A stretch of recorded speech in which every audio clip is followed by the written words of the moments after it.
দৃশ্যমান ও কার্যকর ব্যবস্থা গ্রহণ এবং ন্যায়পাল নিয়োগ। আপোষহীন মানসিকতায় দুর্নীতি প্রতিরোধে সর্বাত্মক কার্যকর ও দৃশ্যমান পদক্ষেপ গ্রহণ করা হবে। বিগত 1.5 দশক ব্যাপী সংগঠিত প্রাতিষ্ঠানিক ও প্রাতিষ্ঠানিক সকল প্রকার দুর্নীতি সেটি বাস্তবায়নের প্রত্যয় ব্যক্ত করার অসাধারণ দূরদর্শিতার রূপকার বাংলাদেশ জাতীয়তাবাদী দল বিএনপির ভারপ্রাপ্ত চেয়ারম্যান জনাব তারেক রহমান। দলিল প্রণয়নে অবৈধ সরকার ফ্যাসিবাদের খুঁটিকে আরো জোরদার করেছিল। আপনারা কি সে 2018 সালে ভোট দিতে পেরেছিলেন? কেউ পারি নাই। এই যে 2024 সালে জানুয়ারি মাসে আরো একটা নির্বাচন হলো 7 তারিখ, এটাকে আমরা বলি কি ডামি নির্বাচন। কারণ সেখানকার যারা প্রার্থী তারা ডামি, যারা ভোটার তারা ডামি, যারা পর্যবেক্ষক তারা ডামি। প্রত্যেকটা অনুষঙ্গ একটা নির্বাচনের সাথে যারা জড়িত তাদের সবাইকে মিলে একটা নাটক করে ডামি নির্বাচন করলো। সেখানে কি আমরা কেউ ভোট দিতে পেরেছি? কেউ পারি নাই। তার মানে কি 2014, 2018, 2024 এই পরপর 3টা নির্বাচনে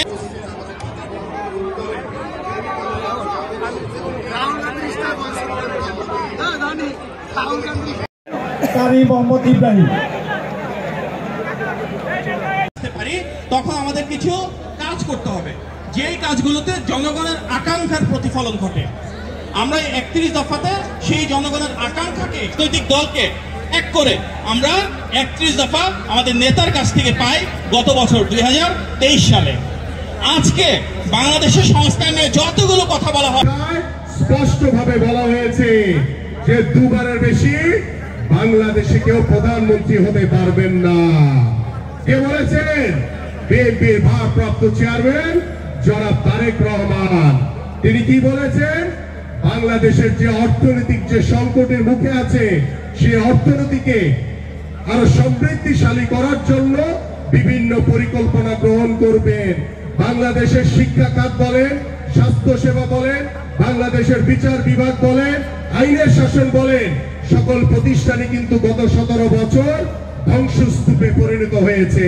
সেই ধ্বংসস্তূপ থেকে টেনে তোলার জন্য আমাদের মাননীয় ভারপ্রাপ্ত চেয়ারম্যান 31 দফার কর্মসূচি দিয়েছেন এবং এটার সকল রাষ্ট্র মেরামতের সকল সংস্কার এই সংস্কারের ভিতরে রূপরেখার ভিতরে রয়েছে। তাই আসুন আমাদের বাংলাদেশের মানুষের যে প্রত্যাশা, যে চাওয়া, যে স্বপ্ন, বাংলাদেশ জাতীয়তাবাদী দলের প্রত্যেকটি নেতা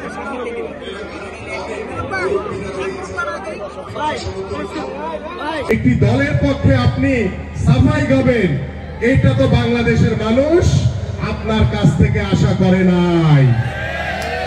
আপনারা সেদিন আরেকদিন পত্রিকায় দেখলাম ইসলামিক দলের একজন নেতা তারা ইসলামী ব্যাংকে নাকি দখল করে নাই বলছে। ইসলামী ব্যাংক তো দখল করা ইতিমধ্যে হয়ে গেছে। আপনারা দখলের নামে আবার কোনো কিছু হলেই বিএনপি চাঁদাবাজি করছে, দখলদারি করছে। আরে ভাই, আপনি এসব প্রমাণ করে দেখান যে বিএনপি কোথাও চাঁদাবাজি বা দখলদারি করছে। এটা আপনাদের বানানো একটি খেলা, আমরা এটা বুঝি। আমি দৃঢ়ভাবে বলতে চাই, বিএনপির ভারপ্রাপ্ত চেয়ারম্যান জনাব তারেক রহমানের নেতৃত্বে বাংলাদেশে কোন বিএনপির কোন নেতা কোন চাঁদাবাজি, দখলদারি, লুটতরাজ করার কোন সুযোগ নাই। যদি করে আমি আমিনুল্লাহ, বাংলাদেশের বহু মানুষ আছে এই রকম যারা এই ধরনের কার্যক্রমের সাথে জড়িত থাকবে। বাংলাদেশের জনগণের যে প্রত্যাশা, যে চাওয়া, আমরা সেটা মাথা পেতে নিব। তাই আসুন এই মিথ্যাচার এবং ইসলামিক দল তারা কি বলেছিল 5ই আগস্টের পরে আওয়ামী লীগকে নাকি তারা মাফ করে দিছে। আরে ভাই, গত 17 বছর ধরে আপনাদের উপরে কম জুলুম নির্যাতন করে নাই, বাংলাদেশের মানুষের উপরে কম জুলুম নির্যাতন হয় নাই। বাংলাদেশ জাতীয়তাবাদী দলের সকল নেতৃবৃন্দের উপরে যেভাবে জুলুম নির্যাতন হয়েছে, আমরা রিমান্ড কেটেছি, আমরা জেল কেটেছি, আমরা বুঝি কি কষ্টে ছিলাম আমরা। আপনারা বুঝবেন না। আজকে কথায় কথায়